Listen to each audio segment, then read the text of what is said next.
Welcome to Graphic Policy Television, GPTV. I'm Brett. We are going over WizKids' latest organized play release, the Angelic Champion. Sorry, there's like multiple angels in this game. The Angelic Champion. It is the prize for those who win or get the fellowship for the organized play 5, I believe. So for those who don't know what WizKids Dungeons & Dragons Attack Wing is, the D&D Attack Wing is a miniature game. You go and you use points to build up your army from pre-painted figures like this, and you battle out with your opponents, usually like scenarios, or you just like battle it to the death. The organized play is a way to get people into the stores to play against each other, and you can win prizes. Usually the first and second players win prize, and then there's a third prize for the person who gets voted basically like best sportsman by the group. It's usually how most places do it.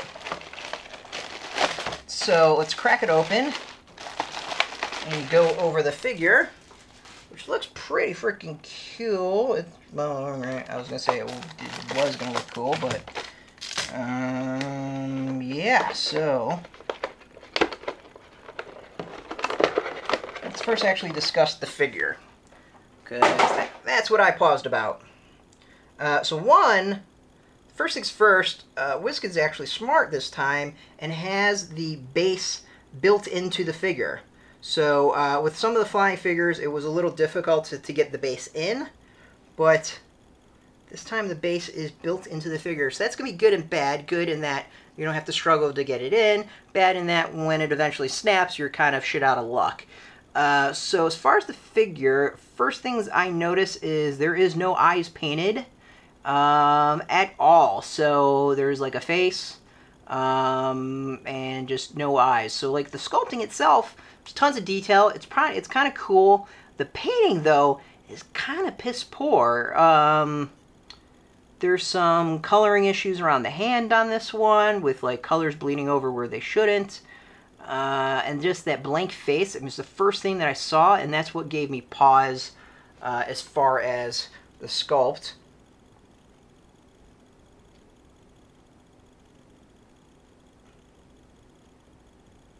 Trying to get to focus, so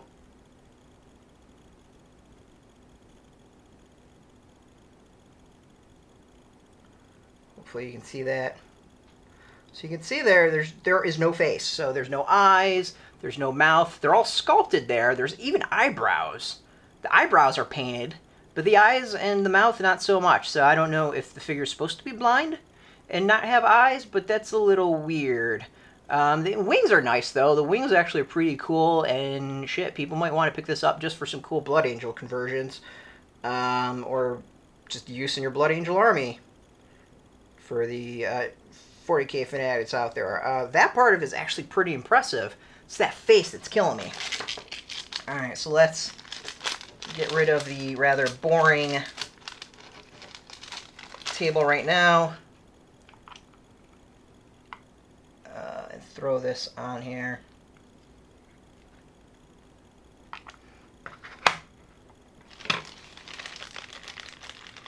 Well, apparently it going on the base isn't all that great either. Maybe one of the other stands will do a bit better. There we go. Maybe I just wasn't putting in the right way. Make your jokes. Alright, so let's go over the figure and the cards that you get, as well as all the tokens.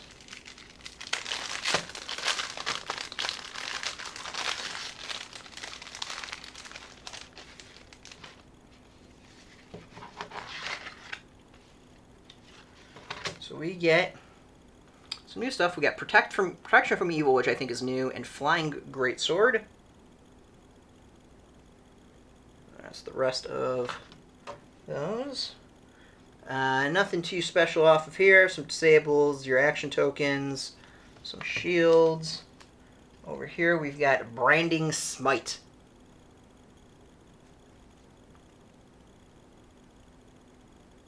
Which just kind of sounds cool. We've got basically two creatures on here, Angelic Champion as well as Auroniel, which sounds like a very angelic name. There was another angel. There was Angelic Paladin that was released. So we'll compare this a bit to the Angelic Paladin in both movement and stats. So for the lower, just the champion, the Solar Angel, 39 points, 4-3-4-2, and for the named Auroniel, who's level 14, compared to the other one's 9, 5-3-5-2 for 52 points. So a bit more, but you get, of course, a lot more options. Auroniel's special ability is all other friendly creatures within range 1 of Auroniel roll +1 defense die, which is pretty cool. Both of them have bow range 4 as well as a great sword for melee. So you do get some distance and some up-close fighting abilities, which is pretty solid. That's something that's, you know, can't go wrong with that. Having both options is pretty good to be able to melee as well as shoot at range. Now, in comparison, the Angelic Paladin is 3-3-3-1, where this is 4-3-4-2, and then the named Paladin, Angelic Paladin, is 3-3-4-1. This one is 5-3-5-2. That one is 31 and 40. This one's 39 and 52. So 8 points more and 12 points more. For the 8-point more, you're getting 1 better attack, 1 better health, 1 better shield, and some little bit different options. And that one actually has a spear that's ranged for 3 versus this one that has 2. But that one's level 7, this one's level 9. And then for the named, this one's 12 points more. That's 3-3-4-2, so you're getting 2 better attack and 1 better life and 1 better shield. And again, with those same attacks, obviously different abilities for the named characters. So let's see the cards that you get with this. Let's do this and see what will come up in order in my book of cards. Alright, first we're going to go up with the Divine Spells. We got Protection from Evil at 3 points. This is a new one.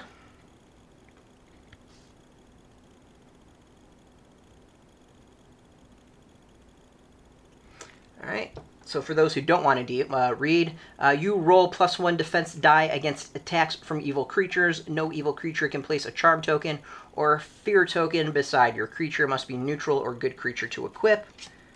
And that's kind of I've noticed a lot of the cards now are playing a lot more with the evil and the good and stuff like that, so that's good.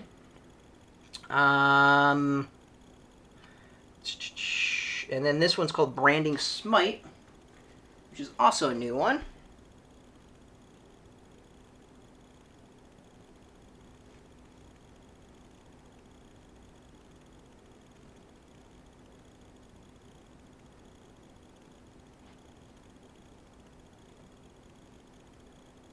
There we go. You may roll +1 attack die when attacking with a primary weapon melee attack. It's not considered a different type of attack. No creature can roll more than 2 defense dice against your primary weapon melee attack. This does not affect the number of defense die that a creature can re-roll. This one's for folks who are level 5 or above. That's 4 points. Next up in my bad thing of cards. So we've got Angelic Regeneration.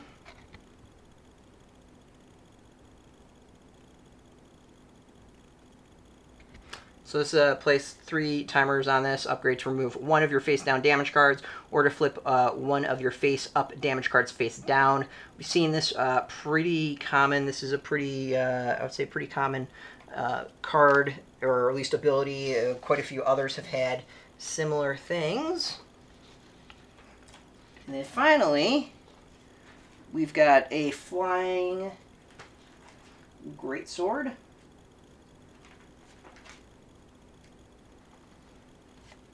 And Slaying Longbow. I think both of these are new.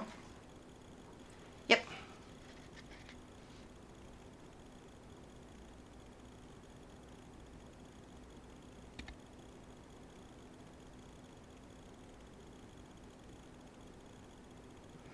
So the Flying Greatsword is you cannot make a melee attack except for the melee attack triggered by this effect. You may perform the following attack once during each combat phase. Make a primary weapon melee attack against one creature at range 1 to 3 in your forward arc. Roll -1 attack die for this attack. This is a free attack. Does not count as your one attack for this round. So that's pretty interesting. You cannot equip another weapon or shield upgrade. This other one, Sling Longbow, and disable this upgrade to make a primary weapon ranged attack against one creature at range 1 to 4 in your forward arc. If you inflict at least 1 damage against the creature suffers 1 additional normal damage. You must be Solar Angel to equip. You cannot equip another bow upgrade. So this one's range 4. They're both 4 points, and they're both unique in that you can only have one. So interesting cards. I didn't talk about it, is the movement. Your Solar Angel's got a hell of a lot of movement in flight, exactly what you can expect.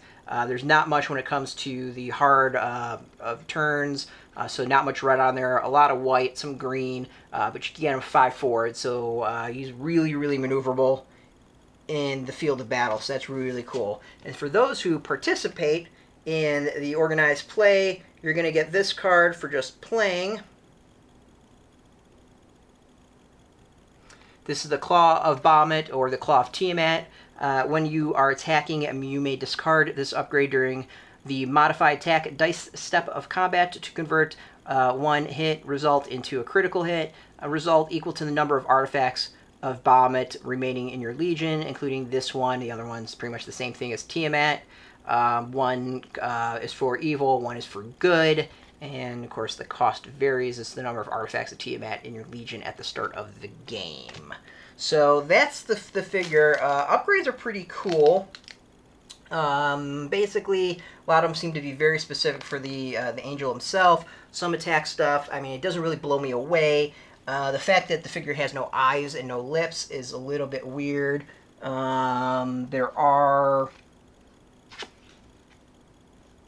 There's a bit more coloring when it comes to the eyes and the lips in the art on the cards as opposed to the figure, which is just a blank look.